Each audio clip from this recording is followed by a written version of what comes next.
When I'm walking down the street. I do want to say to Doni and many of you in this room that over a very long career in this city, all of you have helped me and my colleagues tell the truth and to try to tell. I may not look like you and you me, but my head up. I'm from South Carolina, so I just. What does this event mean to you, Miss Peggy Moss? Oh, my heart. Happy 20th anniversary. My heart is about loving up on my sisters. Do you know what it feels like to have your sisters in the room? John. And dare to be different and unique. I'm gonna be the best me I can be by letting His glory shine through. I am beautiful, I am blessed, but not just what you see in the flesh. I'm free from people, free from myself. There's the doctor lived next door to the janitor to the reverend and the lawyer. We were together. Now we get so high and mighty that you create stress for your society because you don't like poor black folks either. That's a health problem. Get yourself together so I can stop being taking care of geriatric people and get back to pediatrics. I thank you, Doni, for all you've done. Let's keep doing it all the more. letting His glory shine through. Dare to be you, dare to be me, dare to be different and unique. I'm gonna be the best me I can be by letting His glory shine through. And I dare you, I dare you, I dare you to be you.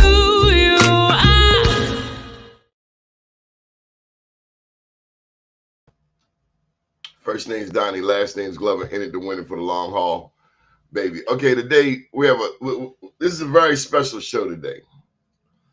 First of all, we want to acknowledge Adam Scott. Adam's daddy got his wings yesterday. And as we entered to this show, it dawned on me that Adam was a City College night. And our guest today is a City College night. All of this is coming together. Now, I meet Adam. Adam is not in the picture, but these are all his homeboys from yesterday, including Mike Wells right there with the white suit on, class of '83. But 5 years after they graduated, this young man, Charles Choo Smith, graduates from City College. And it dawns on me, I got some city, it's totally against the religion of anyone who went to Poly. Come on, Pharaoh, to have a bestie from City College. I mean, that's just antithetical. That's like two people on different sides of the Civil War being brothers. But that's how it is. And honestly, after we move the fun and joking to the side, my school is better than your school, then the reality hits. And I know you can appreciate this, Choo. What better concept for two black people in America, in Baltimore, the home of segregation? What better rivalry, that's the word, to have? Because it could be East Side, West Side, right? You a Camper, I'm Omega. But it's my school is better than your school. And we're going to fight, right, forever about it. Because City is serious about City, Poly's serious about Poly. And that's what we grew up in. But you one of my besties, no question, for life. Hey, Doni, man, I've watched the evolution of you over many years, man, pushing 20 years. And you're just a phenomenal individual, man. Like I'm listening to your segue come in, man. And I'm like, wow, boy. I mean, I just felt the just the soulfulness of your show, man, and what you represent, man. Like you always been about the people. And that's what I think people don't realize when it comes to us living our lives. It's all about human capital. You know, you can make money, you can have accolades, and you can be praised, but when you invest in human capital, people respond. You know, it's all about loving other people, and that's what you've been doing for many years. You've been putting narratives out there to celebrate others, and that's the most important thing that we can do is acknowledge people and then talk to people and say, listen, you need to improve on that. And you always tell people the truth. You know, they may not like it, but you tell them your truth, and you tell them portions of what we understand truth to be based on situations and conditions, because it's all about the fundamental concept of how life is kind of put together. So I just love you, man. I always will. When you call me, it's what it is, man. And I just appreciate, you know, you winning out here, man. You winning. You are. So I got some questions for you today. As this show began, I heard you say, I gotta find my glasses. I can't even think about doing anything that involves reading and not have a pair of glasses nearby. Right. When it hits you, when did it hit you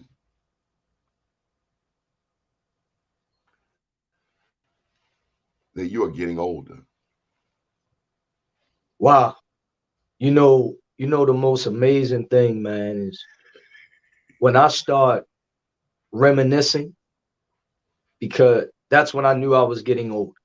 You know, because when I was living my life in an early age, you know, we're in our element, and we feel like we're going to stay in our element. And my dad always said, never read your press clip, never pat yourself on the back. Just keep, every day you got to make a better day. And that's what's been happening, you know, every day. And then when I started getting around the fellas and reminiscing on some things I've done in the past, and then I realized I didn't know I did all this stuff, and some good, some bad. And I was like, wow, I'm an old head now, you know, and that's what happens. And then I start seeing the gray, and then the hair start leaving. I say, oh boy, it's that time, man. I'm in the third quarter, baby. I'm in the third quarter.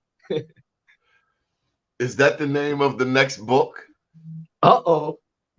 Well, I tell you, Donnie, ever since you've been writing them novels, man, you push me all the time. I wrote my first one, and then you like, man, I need more. I'm proud of you, man. Yeah, I gotta sit down. I have a lot of manuscripts. I have a ton. I have probably maybe 70, 80 different manuscripts. It's just that I haven't sat down and locked in and closed out a lot of it because I'm constantly going. But I gotta get it out there, man. I gotta get that content. One chapter has to be Meadow Lark Limit. I will not let that go. I will cling to that like a bad rash. Why? Because I know you, and I grew up watching the Harlem Globetrotter cartoon. The hell with the real Globetrotters. I'm talking about the cartoon. That's how old I am. I'm Harlem Globetrotter cartoon old. Yeah, you calling it good, boy. You talking about early 70s, baby. Early 70s. Curly Neal. Yes, man. They were two. I got a chance to be blessed to be around them in the later years of their life. And they were very, Curly was so instrumental in just talking to me about what you need to be as a globetrotter. It has to be natural. And you have to understand you're a person that puts smiles on people's faces, and you change the outlook and the trajectory of how people see life through your basketball, your entertainment, and your engagement. And Meadowlark talked about how, in his later years when we were in a hotel for about 4 hours, 2 weeks before he passed. And he just talked about how he gave so much and felt like people gave him so little back. And that amazed me. And he had a little, he was he was very disappointed. He had a And chip on his shoulder about it. Yeah, because he was the most, at the time, he was the most recognizable figure next to Muhammad Ali. And people don't realize, I mean, it was him and Muhammad Ali for like a 6-7 year span.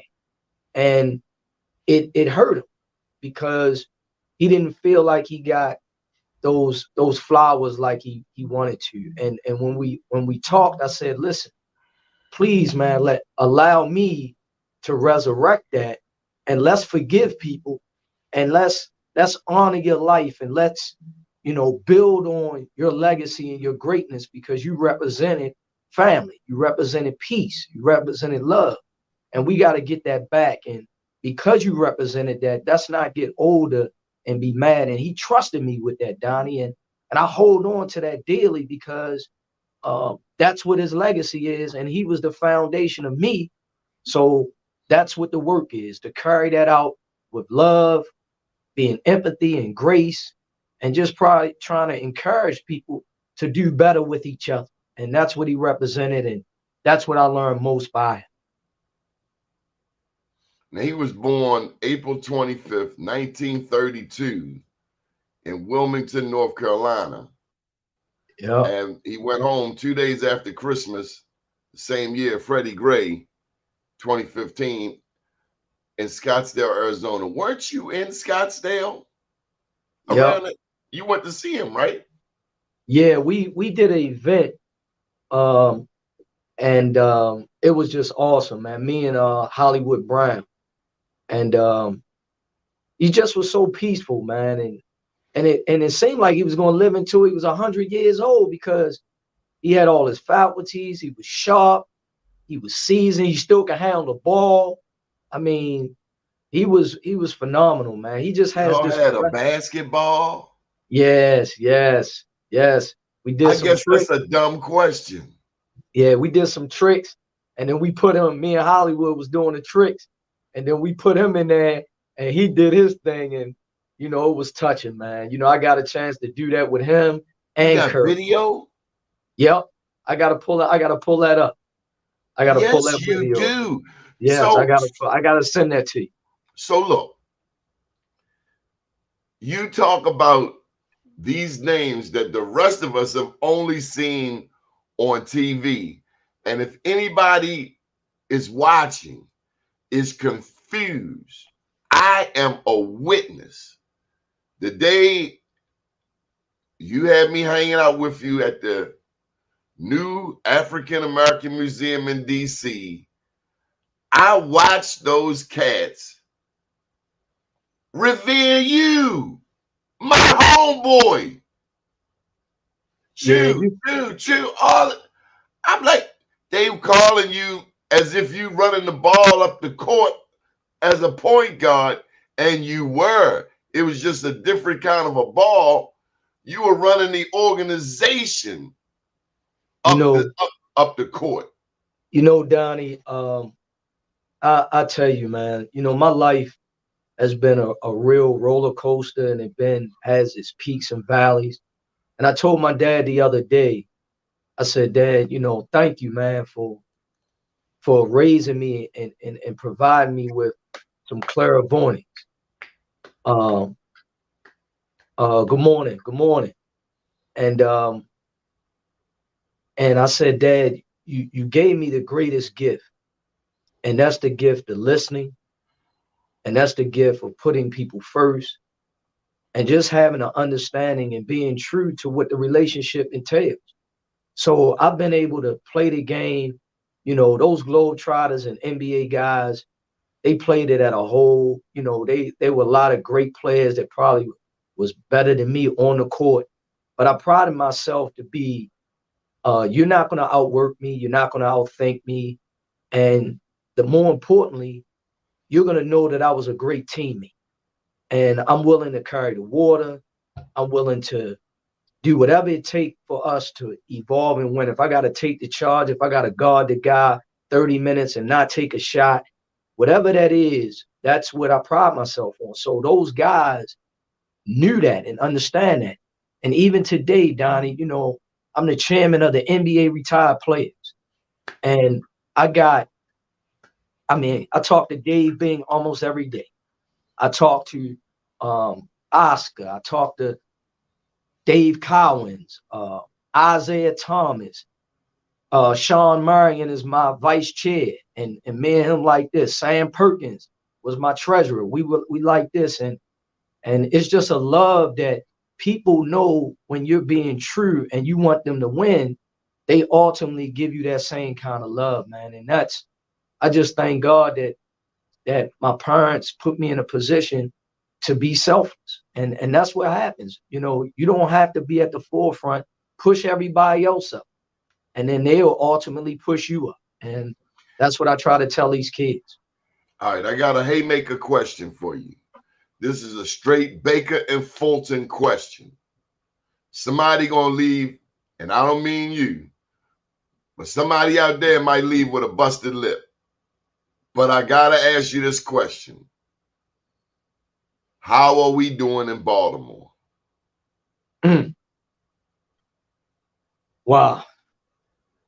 I'm gonna say that I say that, look, Choo, I see these cats, we get excited to me. We get excited about the wrong stuff. We get excited about, okay, I'm just gonna say it. They can hate because I can fight. Plus, I got a spear with me from Africa. And it's nice, it's nice and rusty, because you know about a rusty knife. Okay, so we love a wine festival. We love a Preakness. Don't know jack crap about Isaac Murphy, the first Preakness winners, the blacks that work out Pimlico grooming the horses.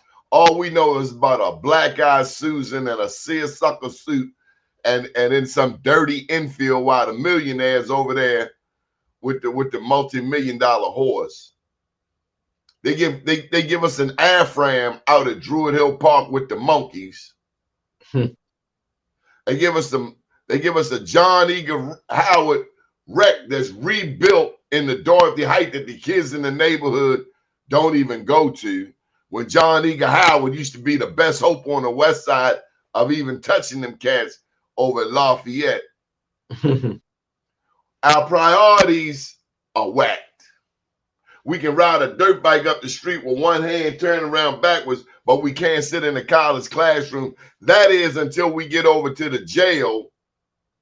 And now everybody is doing homework. Everybody's doing math. Everybody's trying to learn to write. Couldn't do it uptown because somebody kept telling us, not everybody made to go to college. Not everybody made to go to jail either. But we up in there in a movie, starring like we getting a check. Okay. I just had to set the table for you. No, Donnie, you know, you've been interviewing me and I've been around you for many, many years, man. And we've always had the discussion of doing better as a city, doing better as a people. I'm never going to throw any indictments. I'm never going to throw stones at people because that's just not my way, you know. But I will say that it's very important that we understand balance, and we got to understand the history. I think we see things in the indoctrinations that come in our brain. It's like we made it if we had the big car. We made it if we had the big house. We made it if we, you know, been a part of this group or that group. And what we don't understand is that there's some fundamental core values that we have to have within ourselves that makes us who we are. A lot of our history has been convoluted because we're not extending ourselves abroad. Like it wasn't until I traveled the world to understand Maya, understand Egypt and Many people don't even know about Cairo. They don't know about the different pillars of how we are to deal with our own conscious level. There's been stuff has been stolen from us, and it's got us believing that we're supposed to be a certain way. But the most powerful gift is our spirituality and our understanding of our consciousness, to understand it's about people. It's not about things. It's about investing in the values of who we are. And then we can go celebrate and have fun and enjoy one another because we valued each other 300 days out the year. And we did something that could edify and amplify and get us to a certain level. See, those sacrifices we got to make to each other, we don't do no more. It's like when we were coming up, the lady on the corner invested in us because she told us that, listen, you need to clean up your environment. You got to make sure that you go and talk to Miss Susie down the street, or go cut her lawn, or go make sure she got food, or walk her to the store. Or, you know, it was a loving on each other. And then, oh, I got an opportunity for you over here, and I'm gonna make this call for you, and I'm gonna make sure, and I'm gonna see you all the way through to make sure you enhance in what your dreams and goals are. See, we were fighting for something because we had nothing. Now that we're getting some things, now we're forgetting the foundation of where we are so we can evolve even better. So when you look at cultures, they make sure that Donnie Glover wins. They make sure Choo Smith wins. They make sure, and what we do is, I'll holler at you when you get it done. I'll get at you when you make it. Talk to me, but we ain't going through that foundation, them long hours, because it's like, oh, I ain't getting paid, or I ain't benefiting from it. And see, the investing in that human capital. See, people say, oh man, time is money and money is time. See, these are cliches that people put in our head. Or then somebody will say, oh yeah, man, you know, if I ain't getting paid, I ain't doing it. But you don't even realize it's stuff that you've never gotten paid for, that down the road you planted those seeds and them things start fertilizing, and then you got the back end money. You might not get paid 17 years later. But Choo, I done seen cats in your industry. They find they got a superstar in their team. All of a sudden, it's all about them. I'm talking about these so-called volunteer coaches, and they trying to get the hookup, the sweatsuit, the extra pair of Nikes. They trying to ride this young man, this young lady, all the way to Nordstrom's or wherever they want to go.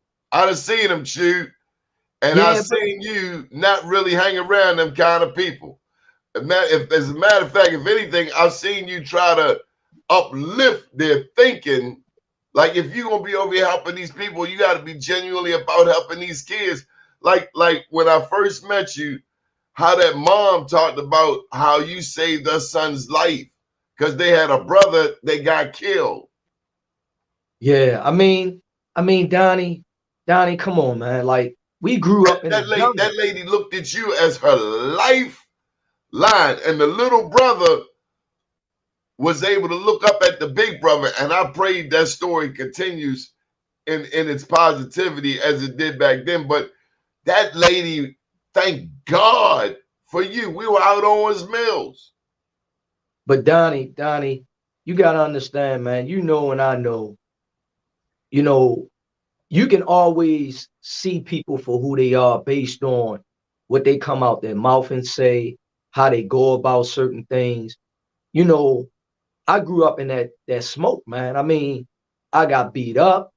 You know, I had to struggle. I lost a lot of, you know, I got a lot of L's. But what I learned was how to survive, how to adapt. And then I started getting W's. And then I start navigating through. And when you see that kind of struggle, you understand the importance of certain things that I struggled with was because I didn't have resources, or I didn't have certain guidance, and I didn't have people that was in place to help develop my thinking and help develop my conscious level. So for me, when I grab a kid, that kid is me. So what I did not have or what I did not get, I want to make sure that they have. And I want to secure the family to get them to understand we're doing this together. But we have to understand order. We got to understand structure. And we can't deviate from the plan, because that's what my dad told me. Everything is a consistent process that you got to keep going so you can see how things going to operate. See, the hardest thing for people to do is be comfortable while they're uncomfortable, because you know what pressure does. And you know, when you get in your emotions and those insecurities start kicking in, now you start acting out and you start being different when it's okay that you fail. The question is, you got to get back up. You got to, are you going to get back up? Are you going to move through? And are you going to blame? Are you going to make excuses? Are you going to justify? Are you going to, all these things going to start manifesting in you? Because that's when you start losing. Because when you can look at yourself in the mirror and say, I was wrong, I didn't work hard enough, I didn't listen correctly, I misunderstood a person, boom, come back, acknowledge it, and say, listen, I'm going to show you how I'm going to work better and watch us do this. But if you got ego and your pride is in the way and you don't want to elevate, then now you're going to have issues. And then guess what you're going to do? You're going to flatline. And then before you know it, you're going to be 70. And then you're going to blame the world for what you could have fixed a long time ago. And that's what our babies are searching for. That's why when you talk about the condition of our city, we're living in this mirage, man, this illusion. And we're not understanding people are dying. I'm not even talking about the physical death. I'm talking about people are dying emotionally. They're dying psychologically. They're dying spiritually. And they're covering up with the things they do. See, I've learned that being around billionaires and millionaires, they be honest with me. I'm hurting, Choo. And I do certain things because I'm hurt. And you're showing me a different way of looking at life, because you oftentimes, it's almost like if I've been beat up all my life, right? And now I become a police officer, right? And if I don't deal with being beat up, now I start beating people up because I got a badge. Pedagogy of the oppressed. Pedagogy of the oppressed. I take on the characteristics of that which I despise. There you go. And truth of the matter, Donnie, that's the issue in our communities. Because we either overcompensate to make sure we don't be in that position, or we do what you're saying. Because it's like a dude that's this tall and he in a truck that's way. You ever see a dude that tall in a truck? It's like, dude, how'd you even get up in there? Yes. And what are you overcompensating for? It happens, man. You know, that mind, you know, that's why I love you, Donnie, and you always give me some food for thought. And because you're reading, you're studying, you're evolving. And it's something about that mind, man, like how that mind works. It's like the mind can really play tricks on you.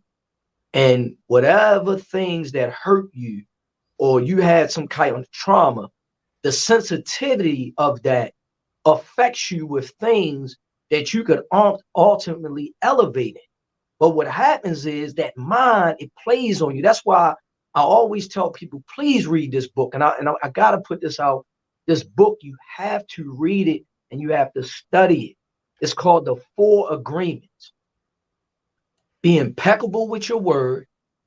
Don't take things personal.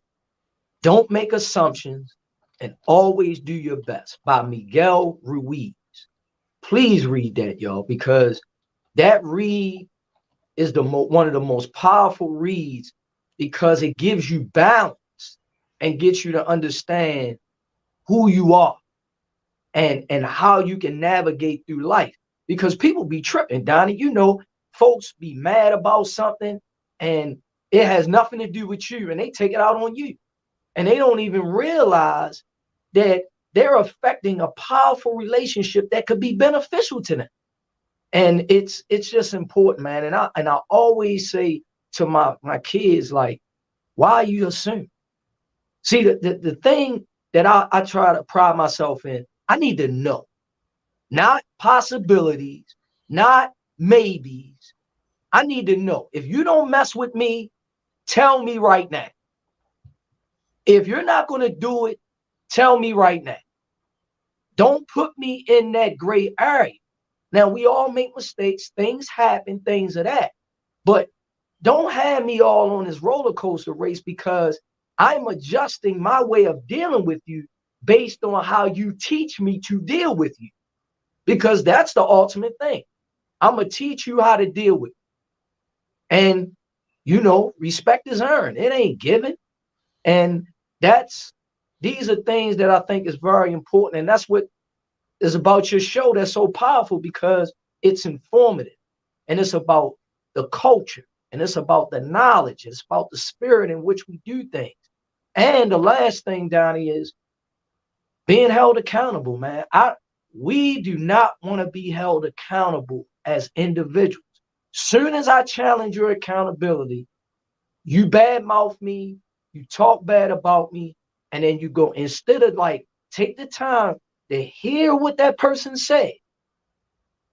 And is it part truth? Because even if it's a portion of truth in it, it means something. It means something. And we just don't want to deal with it. And that's what I love, you know, about you and my father and many people. My father gonna tell you what it is. It ain't, man, ain't none of that around. Listen, man, you soft right now, or you in your feelings, or you need to get yourself together. You need to go get that done, or you need to make sure. Ain't no in between. And these are the reasons why. And that's the beauty in love. That's the beauty in accountability. You hold me accountable, Don.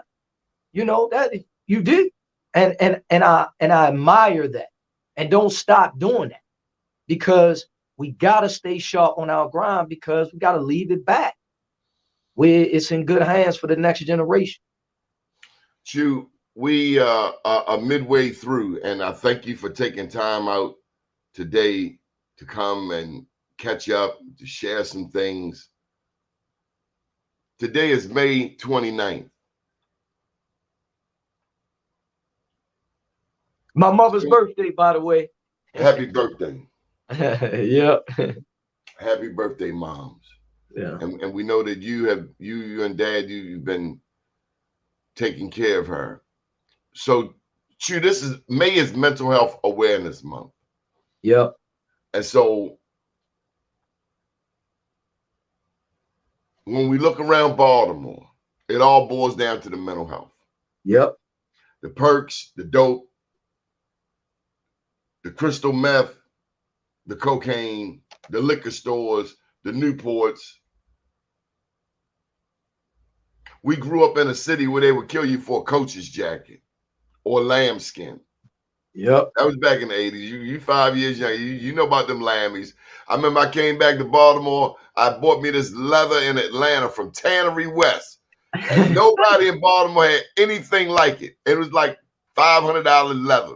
Real thin, but warm. I remember coming from Mondam and having that joint on. The cats ran right past me to take a cat's lambskin, which was about half as much, very visible, and everybody wanted the lambskin. Yes, yes. That's I'm sorry. No, I was just saying I had a hipster lambskin. Go ahead, continue. So, any advice for the parents listening, because you got a bunch of fans here, for the parents, for the students, for the teachers and the educators, for the city leaders. We got a black mayor, black governor, might get a black senator, all of these. What's up with our mental health? Yeah, I want to say this before I said, Donnie, thank you, man, for acknowledging my mom. My dad just had another stroke. Pray for him. He's doing well though. He's doing good. But one of the things that I'm really big on that mental part. And as you can see, our city, A lot of things have happened within our city. We got a lot of people trying to figure out, what part do they play to elevate our city.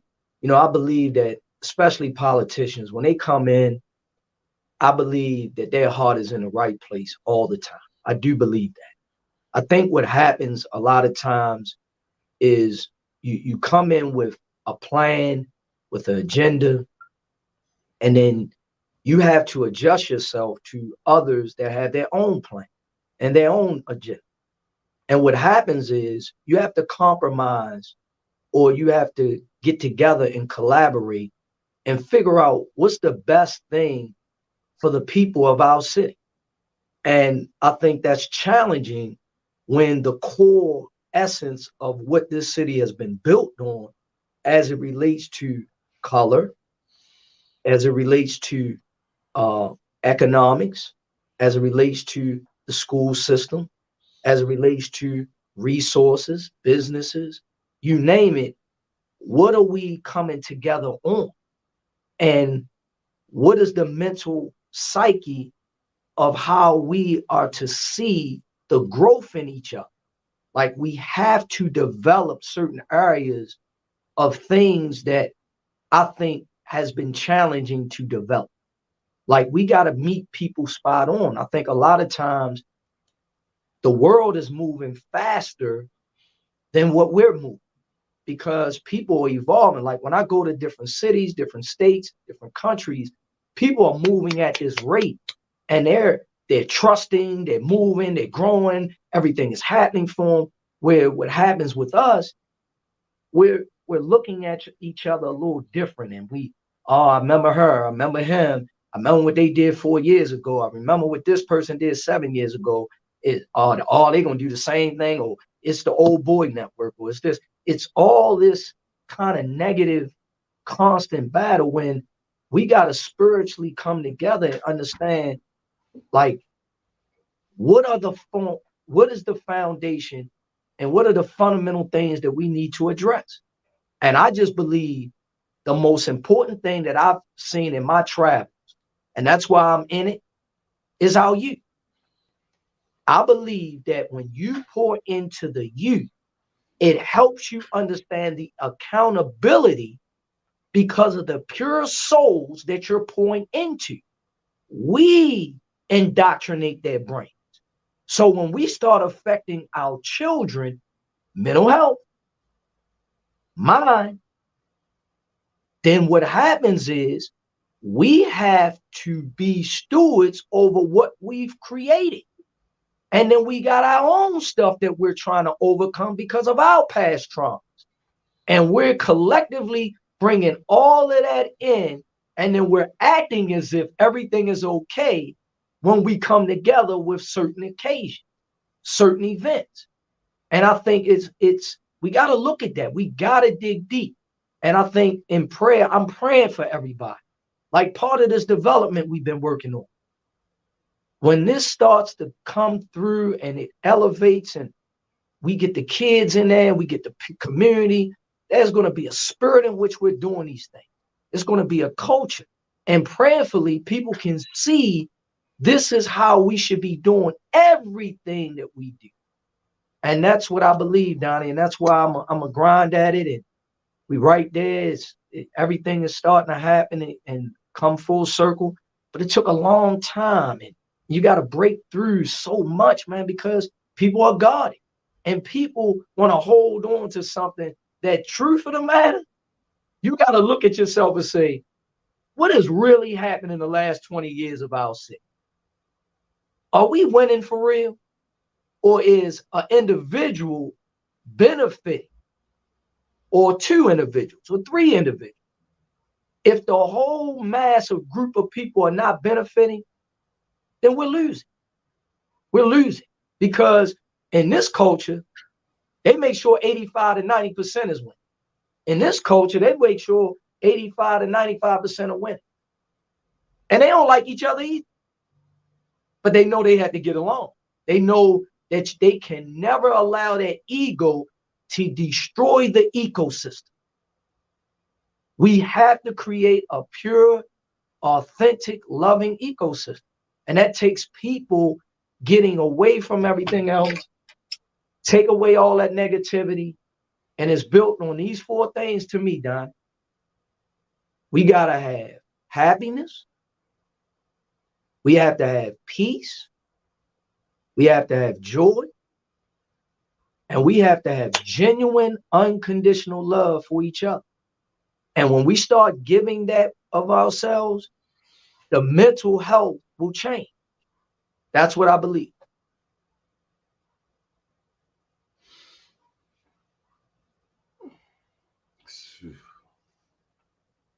I don't know. It sounds really mayoral, man. No, man, I ain't, I'm never going that route. Never that. I'm gonna stay where I'm at, and I ain't trying to say anything. Man, this stuff is real out here, man.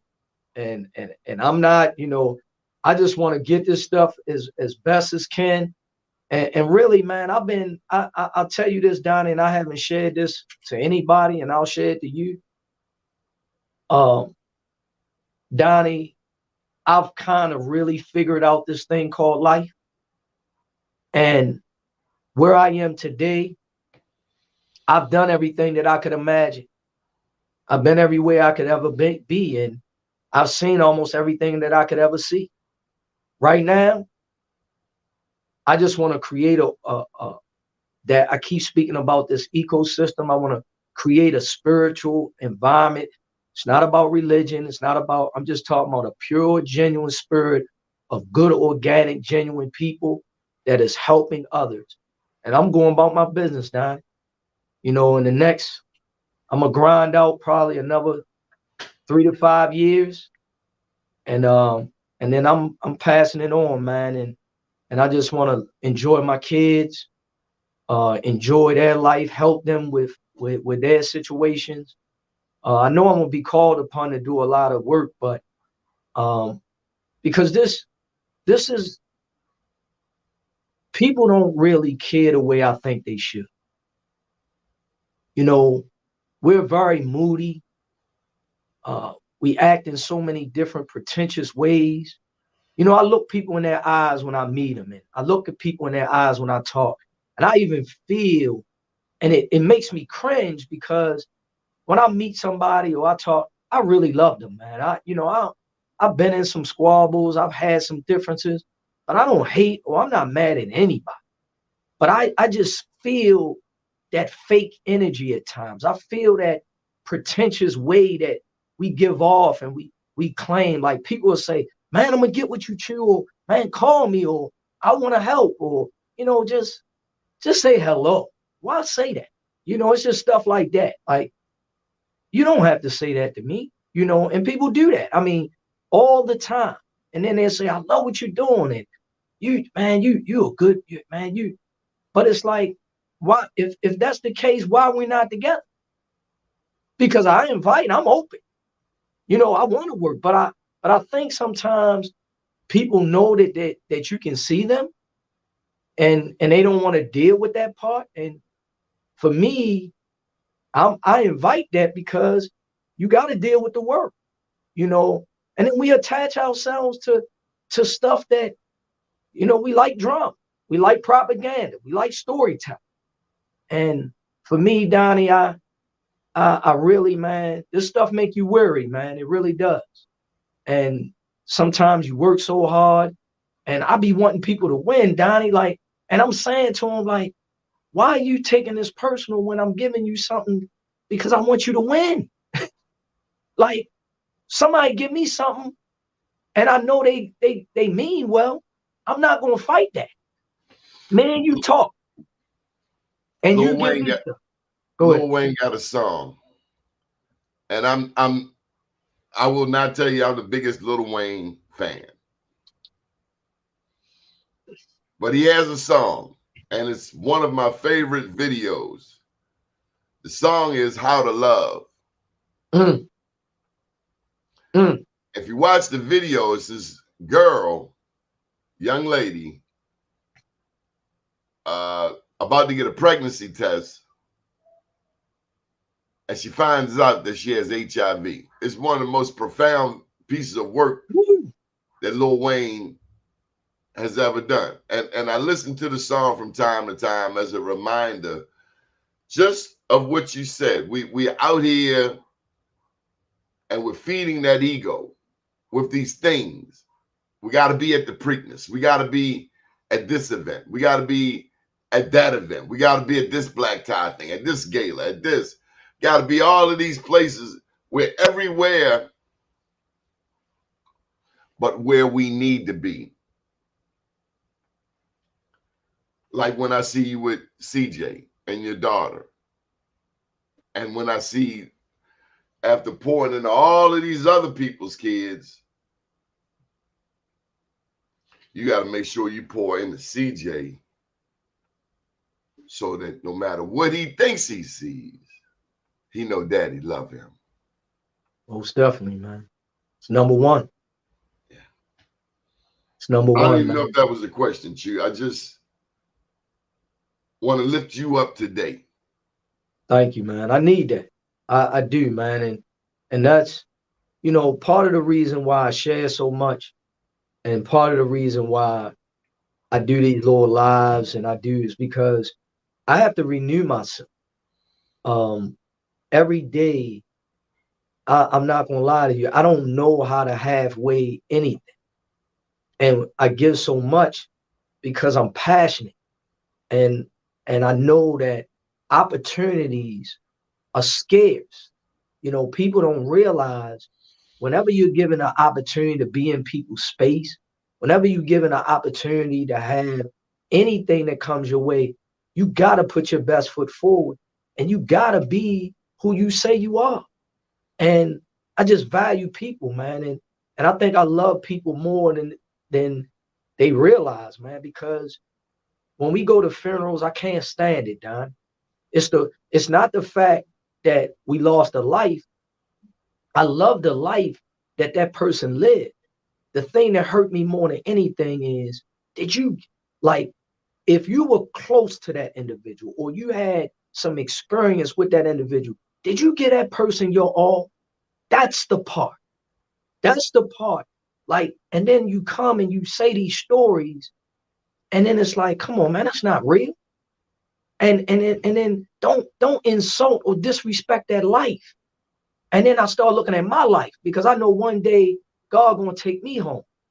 And I say, wow, when my time is called, is it gonna be? Are people gonna really stand up and value my contribution to this earth? Not that I need a pat on the back, or you know, what is gonna be that legacy? And you know what I said to myself? I said the most important thing, because I had to get away from it because my dad gave me something. And because he was like, listen, man, cremate me. I don't, you know, son, I don't, you know. And I was like, and he said, the reason why is you did what you were supposed to do. He said, my number one credit of all in life is I raised a young man like you. Man, tears streaming down my eyes. He said, that's my greatest, man, I don't care nothing about none of that other stuff.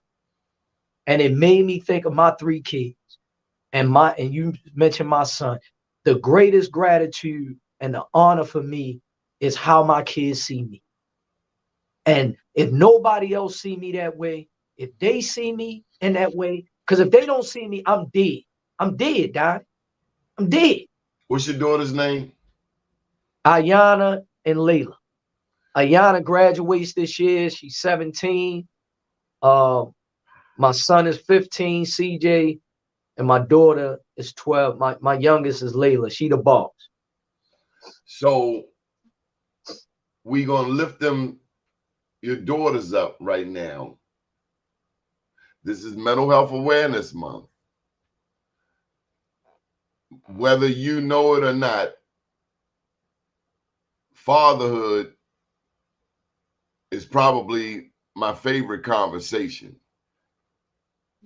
And it's not always verbalized, but when I see you kneel down and look CJ right in the eyes, and that's when he was that big, and I see him look back at you, but also your daughters. If we're hanging with the governor to be and his wife, Yeah. and your daughter meets the first lady, I gotta put this to you in Mental Health Awareness Month. I've met women, and they tell me about having a rotten father, or no father, or an abusive father, or a rapist father, or a sexual molesting father. Tell me about talking to our daughters to lift them up properly. Well, you know, Donnie, like I know, I'm so big an advocate of our women because they're the queens of our earth. And when you think about, they give life. And I'm always telling them that they're the most powerful creatures on this earth. And and I tell my daughters, you have a real strong responsibility, because if you think about anybody that's going on in life, we're affected by women. Women can be your greatest elevation, or women can be your greatest downfall. And it's how that woman carries it. Is she consciousness at the highest level? Is she empathetic? Is she firm? Does she have boundaries? Does she give of herself and make sacrifice? See, all of these things are so important. And I let my daughter know, you are a powerful voice, but be gentle spirited and be open to understand how to be a safe haven for people in need. And my oldest, man, she's phenomenal, man. And I tell all the women, like, we need you. You're everything. But we have to do better, because I understand society has made it as though, you know, you have a voice. Your voice has never been taken away from you. I want to say that. Society has you thinking that your voice has been taken away. It's never been taken away. Never. But understand, your gentleness, your kindness, and your spirit is what wins out. It's not, I got to have the first say, and I got to be able to tell you I'm strong, and I got to be. See, strength is in silence sometimes. Strength is in how you give of yourself and being able to show who you are and how you project certain things. We honor you, our sisters and our queens, and I do. I love you from the bottom of my heart. You know, I have a mom that's struggling for her life, and she poured a lot into me. She gave me the nurturing side. She gave me the academic. She gave me treat people with respect and how to treat a woman, and always put them first. And you all are everything, you know, and I love you from the bottom of my heart. And I just pray that you start loving you. Don't let society put that stigma on you. The last thing I'm going to say is, we need each other. We need each other.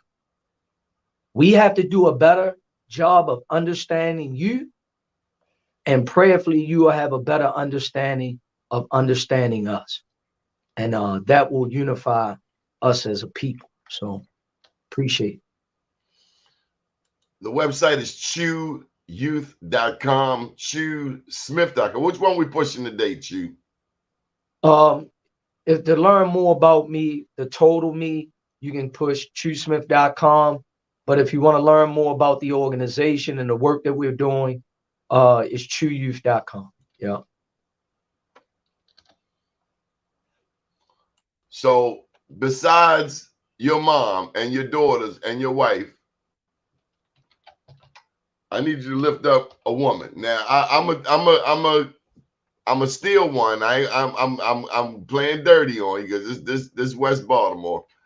Besides my mom, if there's a woman that I would lift up in Baltimore, I'm gonna say it's B. Gaddy. I got a chance to hang out with her and see true greatness. Bam.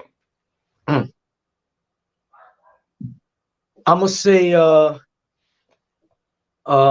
my Aunt Carol. Tell me about Aunt Carolyn. That's my sister's name. Yeah, Aunt Carolyn, just a phenomenal woman. She raised my dad. That was my dad's sister. My dad's mom passed away when he was 15 and was sick his whole childhood. So one of his oldest sisters raised him and was named Aunt Carolyn. And just to give you some insight on her and why she's so wonderful, just picture she's 5'8", 5'9". Her husband, who just passed away just recently at 99 years old, was 5 feet and she was 5'8". And strong, didn't play kind of woman, but was what always challenged the women to be better. I'm gonna give you something that happened, and it stuck with me to this day. We were watching a TV show, right? And it was all the women. My girl cousins from 25 and under to like 15, 13 years. I was 13 at the time. And they were looking at Billy D. Williams. And Billy D. Williams was, he was the hunk of the world back then. So my aunt stands in front of the TV because it was about 15 women, girls, and it was only 3 of us boys watching the show. And she said, y'all ought to be ashamed of yourself. And they were looking, and he's like, wow, Aunt Carolyn, what are you talking about? He fine, that's that. She said, see, what you're really saying, first of all, you can never have. That's number one. Secondly, what you're saying is you don't like what you had. You hoping that you wish that your man was Billy D. Williams. Don't lust over another man when you got one of your own. You are to cherish that one, because you don't even know what Billy D. Billy D may be a womanizer. Billy D could be someone that's violent or inconsiderate, or you don't know. You're just looking at the surface of a man. You got to look at the essence and the core of a man. I was 13, didn't even really understand what she was saying. I came back at 16. I said, Aunt Carolyn, what you mean by that? And she said, you love the woman that understands the value of you and only you. It's a thing called exclusivity. And if it's not exclusive, it's going to hurt you down the road. Trust me, son. That was my Aunt Carolyn, just to give you one situation where she gave me hundreds. Yeah. I'm gonna get my notebook out and go do some homework. I'm gonna get my ink pen. I gotta go do some writing, this and studying. You touched some people out here today. Miriam, she's a regular supporter of this network. She popped in and she's glad she met my friend. And you are a person that understands the definition of friend. Dale Wallace, Polly, and Morehouse. It's a City College night right here, but he one of my aces on this planet, and he's never let me down. Choo, I gotta tell you this. We only got a minute. One thing, probably what I enjoy when I see you, do you know how much I enjoy seeing you MC? That is my absolute favorite, because you get lost in it. You get lost in it. Look at him coming down, dribbling left. Oh, the crossover. Watch the crossover. Oh, and a score. Hey, Donnie, if you don't love on a man, don't they feel like, and then don't it give them energy? It make them way better than what they are, don't it, man? It makes me better than what I am. I get the encouragement.